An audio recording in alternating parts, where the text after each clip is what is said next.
Hashem, when a person understands the value of the Chachamim, he does exactly as Rav Yitzchak Yosef wrote to us in a letter. He doesn't move right or left or anywhere out of their hands. He stays in their hands, holding their hands like a little baby. Where you want me to go? Right? Okay, I'm going right. How about this? Don't tell me where. I'm just going to go. Wherever you're going, I'm going. Why? You're Gadol. That's how we know where to go. That's how we know where to go in Judaism. We don't know where to go based on, who I like. We don't know where to go based on who's most popular. That's not how we know where to go in Judaism. Rabbi Akiva teaches Am Yisrael is like a dove. And the Chachamim, the Gedolei Hador, are like the wings. Where when Am Yisrael uses its wings, it flies. And when it doesn't, it crashes and dies. That's what one of the greatest Gedolim that ever lived says about Am Yisrael, Rabbi Akiva. When a person understands that this Gedulah, this significance is established by the comprehension of Halacha, by the delivery of Halacha, by the understanding of it, by knowing exactly where and why to paskin, when to be lenient, when to be stringent. Look for ways to be lenient, but still halachically 100% kosher. Don't look to be stringent. Fools can be stringent. Fools can be stringent. And that's also one of the things that you see among many people that are new. Baalei Teshuva, new converts, or simply people that are ignorant. They want to be stringent everywhere and terrorize everyone that is their victim along the way, thinking that that's what makes them religious.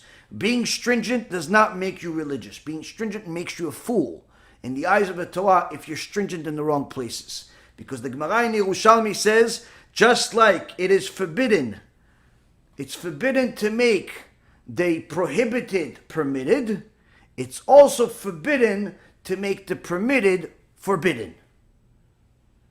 And a person that decides, no, I'm going to be stringent here, and there's no real reason of why they're stringent, they just want to be stringent. If you're just doing it yourself, you want to bring a stringency on yourself, that's one thing. But if you want to say everybody else is a sinner because your stringency, that's a mistake and a half. One time a person came to Rav Mordechai Eliyahu, alav shalom, and he says to him, Rabbi, I want to ask you, about my Shabbat. I started taking on the stringency to observe Shabbat for an extra hour. What does the rabbi think of that? Am I growing? So Rav Mordechai Eliyahu says to him, well, let me ask you something. When you, now that you are keeping Shabbat for an extra hour and you're going to the synagogue an hour early, and pretty much by the time you finish praying for Shabbat, you see people still driving to shul, because for them, Shabbat hasn't started yet, because they're starting at the normal time, an hour after you. Do you view them as sinners? Tell me the truth. And the guy says, you know what, Rabbi? You're right, I do, right? Maybe they should. Mordechai Eliyahu says to him, I forbid you from keeping Shabbat an extra hour. Go back and be like everybody else. If your stringency that you brought on yourself is something that makes you think that everybody else is wicked, then your stringency is not a good stringency. It's an unhealthy stringency. Don't do it. Don't do it. But if your stringency on yourself, you still realize that everybody's perfectly fine, you just have a stringency, that's a different story. That's a different story. And that's unfortunately one of the things that people don't understand. They want to sometimes be stringent because they think that's what makes them closer to Hashem. Unfortunately, today there's so much confusion when it comes to Torah that people think that the standard stuff that we teach is stringencies. When in reality, everything that we teach is the basic minimum. Everything that we teach is basic minimum. The fact that a lot of people don't know it is a sad reality, but nonetheless doesn't change that it's the basic minimum. I generally don't teach stringencies. Why? Because we don't even know all the basics yet. Needless to say, stringencies are unnecessary. Let us just be experts in the basics. And that's one of the things that the Gdolim, the sages and the generations, are experts in, to know exactly when to make the leniencies lenient and the stringencies strict. Rav Kozinski, alav shalom, had a ability to find the permissible leniencies in many places and issue halachot that would sometimes drive other Chachamim crazy. How did you find this leniency? Where did you do this? And sometimes people that were not anywhere near as experts in it as he was would sometimes go against him. But he was so committed to Am Yisrael. There was one time when he got a letter that his daughter was on her deathbed. He immediately took out of all the letters that everybody wrote him that to tell them what to do, what's the halacha and so on. He took the 70 most critical letters and right away, over a matter of a couple of hours, wrote answers as fast as possible to tell them exactly what to do, answering these 70 letters. As soon as he completed the 70th letter, he was notified that his daughter died, and obviously he wasn't able to continue doing his work because he had to sit Shiva for his daughter. But that's how much he cared about making sure that people knew and were clear about what to do when it comes to Torah. When somebody came to him and says, but how do you issue these leniencies? How do you issue this leniency with this such and such cow in this city, or this such and such this? And he says to them, you know why you ask? You know why you question why I'm lenient there? Because you're not a posek. You're not a posek, and you don't have the burden of the people on your head. You're thinking from your own perspective, you on your own little family, from your perspective, and you're thinking, we can do it. We should just be stringent over there. You're not thinking of this entire city is full of poor people, and if I don't find a leniency for that specific cow or that specific thing, these poor people are not going to have anything to eat. These poor people are going to end up sinning. These poor people are going to end up abandoning everything. So if I can find a permissible place to find a leniency in order to make the Torah livable for them, of course, that's my job. That's the job of a Chacham. A fool can make everything stringent, but only a Chacham can find the places to be truly lenient and still be halachically correct. And that's one of the things that people sometimes don't understand. It's not about being strict. It's about sticking to the emet, sticking to the truth. When you stick to the truth, there is no point of debating. That's why these fools that request for us to debate, there's no point of debating. Why? This is the opinion of the Gdolei Hador. Who am I to debate it? This is it. There's nothing else. No argument in the world will make them wrong. What's the point of debating it? This is what they said. This is the Psak Halacha. You only debate if you're not sure if you're right. But when you have the biggest sages of the generation say something, who are you to disagree? Who are you to even debate it? But that's unfortunately arrogance from people who think that they're greater than the sages, greater than the Chachamim, greater than the scholars, and literally not even know right or left of what it's required to even be a Chacham.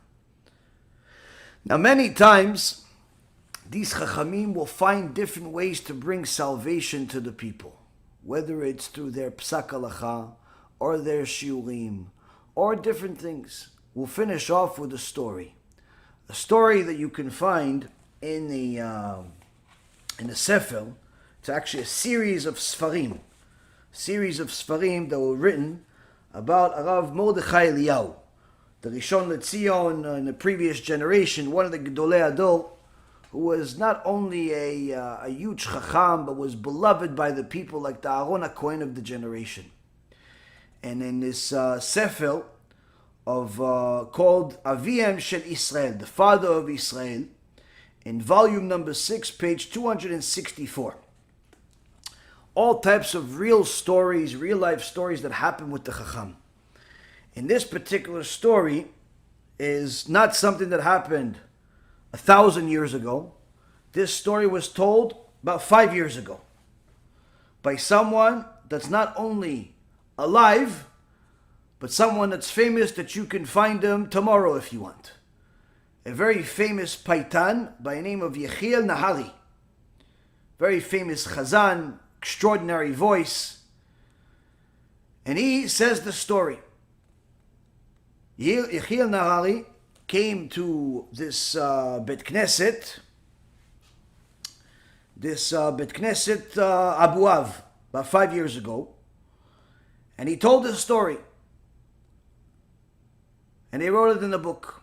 And he says, years ago, he was working in New York. And after many years of praying and trying, his wife finally became pregnant. So when they went to the doctor to get her checks, to get everything tested and so on, suddenly 3 experts show up into the room and tell Yechiel Nahari and his dear wife, "We're sorry to tell you, but you're going to have to abort this baby. The baby is deformed, and it will be a vicious thing to bring such a thing to life. But don't worry, it's only a 20-minute procedure, and you guys can forget all about it and move on with your lives and bring a healthy baby to the world." Now, Yechiel Nahari says, "Well, we're Jews. We don't have abortions." But the doctor started pressuring him and saying, no, you have to abort this baby. It will be a vicious thing to bring such a baby to the world. You cannot bring such a thing to the world. And they're pressuring him. And he says to them, "Well, listen, us Jews, we don't do anything without talking to our rabbis. So we have to talk to our rabbi." So the 3 doctors says, "Listen, we're not Jews. We don't know anything about this stuff that you're talking about. Go ahead and talk to the rabbi and just come back here tomorrow. We'll perform whatever the procedure." So Yechiel and his wife are distraught, are disheveled. These 3 experts are telling them that they have a deformed baby. They have to perform an abortion after so many years of trying to have a child. Just puts more salt on the wound. And by the time they leave, it's almost 9 o'clock in New York. And they want to ask the question of what to do, but you can't just ask anybody. You have to ask a gadol. You have to ask somebody that knows the neshama of Israel. He says, "I knew that Rav Mordechai Eliyahu is who I can talk to. But it's 3 o'clock in the morning in Israel. I couldn't wait," he says. "And I knew that the tzaddik, he even answers questions at that time at night." And he calls Eretz Yisrael, and after 2 rings, Rav Mordechai Eliyahu picks up the phone. And Yechiel Nahari starts crying to the Rav, mamash crying on the phone. And he says to him everything that happened. And Rav Mordechai Eliyahu says to him, "It's good you didn't listen to those 3 professors, because that boy that you have is going to be born, and he's going to be healthy, and he's going to be especially smart. And those 3 doctors, they're all going to die in the first year your son is alive because of all of the abortions that they do." Yechiel Nahari, on one hand, he's happy that he just got this news from a Gdol Ador, just decreed his baby's going to be alive. Not exactly so excited about the second. He doesn't want anybody else to die, but that's the decree. That's what he said. Comes back to his wife. He says, Rav Mordechai Eliyahu says, everything's going to be okay. And therefore, everything's going to be okay. They go back to the doctors. They tell them the news. "Listen, we're not having any abortions." The doctors almost lose their mind. Every single time they see them, they try to put more and more pressure on them to have an abortion. They don't leave this opinion. They keep doing it. And anyone that has experienced pregnancy in this recently knows that doctors are more and more quick to the trigger of killing babies these days. It's unbelievable. Like they immediately they see something, they want to kill the kid. I know one of our kids, they told us, listen, he has an extra big head. You know, you gotta end this. Shem Yishmor v'Yatzil, who listens to these crazy people. Shtabach Shemo La'ad, perfectly beautiful, healthy baby. These doctors have no care in the world sometimes. No care in the world. But that's the way it is. I know that Rav Ephraim, one of his kids, they literally told him to kill the kid until almost 9 months pregnancy. Saying, no, it's not alive. It's not alive. It's not alive. The baby's alive and well. Baruch Hashem, almost 10 years old now. But that's unfortunately sometimes what happens. So you can't necessarily always say, oh, doctor said therefore. You have to also sometimes have a conversation with the Chachamim. In this particular case, Yechiel Nahari, smart enough to go to the Gedolei Hador and had Siyata Dishmaya and access to one of the Gedolei Hador. And he says, the baby's going to be born, he's going to be smart, and those doctors are all going to die. In the first year the baby's alive. And Yechiel says, as the Rav said, exactly on time the baby is born. And it's a beautiful baby. It's the cutest little boy. And all we care about, okay, it's alive, Baruch Hashem, nothing's deformed. We just want to make sure the baby's healthy otherwise. And he says, not only is it healthy, but little by little we find out as time passes that this baby is especially smart. 4 months later, after the baby is born, one of the doctors dies in a car accident. Of course, when he finds out, Yechiel Nahari finds out, he's shocked, he's nervous, goosebumps. What can you do? 8 months after birth, second doctor dies in a helicopter crash. Goes in a helicopter, sees some views. Kadosh Baruch Hu decides that's the day he's going to take his life back. Obviously, this shocks them even further than the first one. But he says, but the third one, nothing was happening. And we're almost closed on a year. On exactly 1 year, the third one has a heart attack and dies on the spot. Exactly on a year. Third doctor. Just like Rav Mordechai Eliyahu said. He calls Rav Mordechai Eliyahu. He wants to tell him. He wants to tell him what happened. And Rav Mordechai Eliyahu says to him before he even says, oh, Kvod Rav, it's Yechiel. He says to him, yes, I know they all died, and the third one died today, right? He says, I forgot that someone that could already say something a year in advance doesn't need me to give him updates on the news either. He doesn't need updates. I forgot who I was talking to for a second. 15 years later, that little boy was named Daniel because Daniel is known as a very smart prophet that we have. He was a genius. Not just a prophet, but he was also a genius. So they named the boy Daniel. When he was 16 years old, he was in yeshiva in Eretz Yisrael, and there was a shiur that Rav Mordechai Eliyahu was giving, and for the first time in his life, Daniel attended the shiur. After the shiur was over, people are coming towards the Rav to get blessings and so on, and Rav Mordechai Eliyahu, out of everybody, points at Daniel. He doesn't know him, never seen him in his life. He says, you, come here. He brings little Daniel to him. He says, your parents are Sfaradi or Ashkenazi? And little Daniel says, my Abba is Sfaradi, my Ima is Ashkenazi. He says, then you must be Yechiel Nahari's son. You're his boy. He says, yeah, the Rav know. He goes, I know a lot more. Let me tell you a story about what happened before you were born.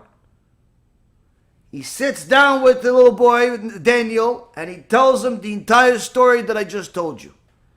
The boy is enamored, obviously, runs back home after this, hears the story from the Gedolei Hador, runs to his parents, says, true, He says to them, not only is it true, but you heard it from the source. Why didn't you tell me?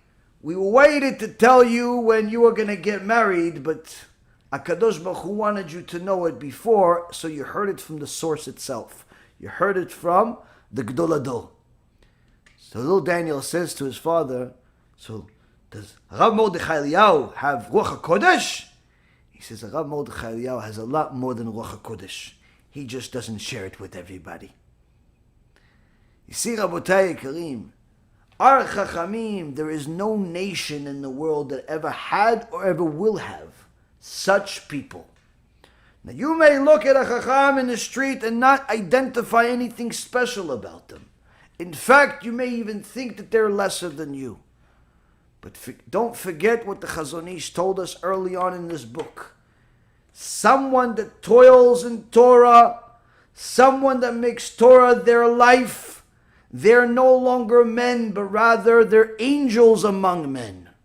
They walk around like flesh and blood, like men, but they're nothing remotely close to it.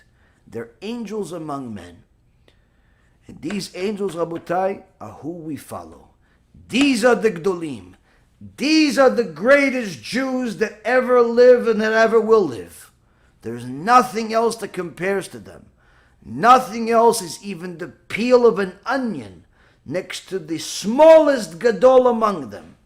Nothing is even close to them among all of the nations. The greatest among all of the nations is not equivalent to a peel of an avrech in a kollel that just completed the shas for the first time. Or even somebody that just a bachur in the yeshiva, that is shomer brit, shomer shabbat, shomer halacha, and wants to be a gadol. All of the nations in the world are simply a drop in the bottom of the barrel in comparison to the ocean that is Am Yisrael. And Am Yisrael, that's the Chachamim. This is why we listen to them, and this is why we have blind faith in what they say. Why? Because we know these are who HaKadosh Baruch Hu chose to lead us as the people. When we follow the Gdolim, we know HaKadosh Baruch Hu is backing it. And if HaKadosh Baruch Hu is backing it, who are we to disagree? Baruch Adonai Leolam, Amen ve'Amen.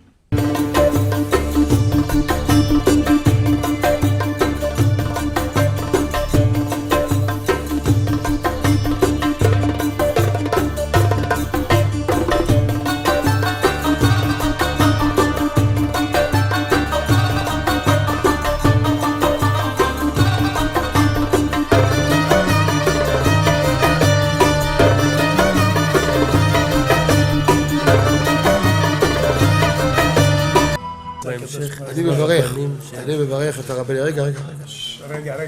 אני מברך את הרבנים, הרב ירון ראובן, הרב אפרים כחלון, ראשי ארגון בעזרת השם, שהלכו בפי עליון, שעלו מעלה, יהיה להם ברכה והצלחה, הקדוש ברוך הוא ימלא בישועות ליבם לטובה ולברכה, שבכל מה שיפנו ישכילו ויצליחו, יזכו לעשות כאלה וכאלה, הודיעו תורה לאדירה, אמן ואמן. בעזרת השם רשת בכל הארץ. הוא היהודי הזה, הוא היה מיליונר, סגר את כל הביזנס, אמר אני משקיע פה בעולמה של תורה. איפה הוא גר? בפלורידה. פלורידה, איפה זה פלורידה? באמריקה. במיימי. כן, ליד. אנחנו שם עכשיו הולכים להקים קהילה ספרדית גדולה. תעביר לו מה שבירכתי אותו. כן, קהילה ספרדית גדולה. כן.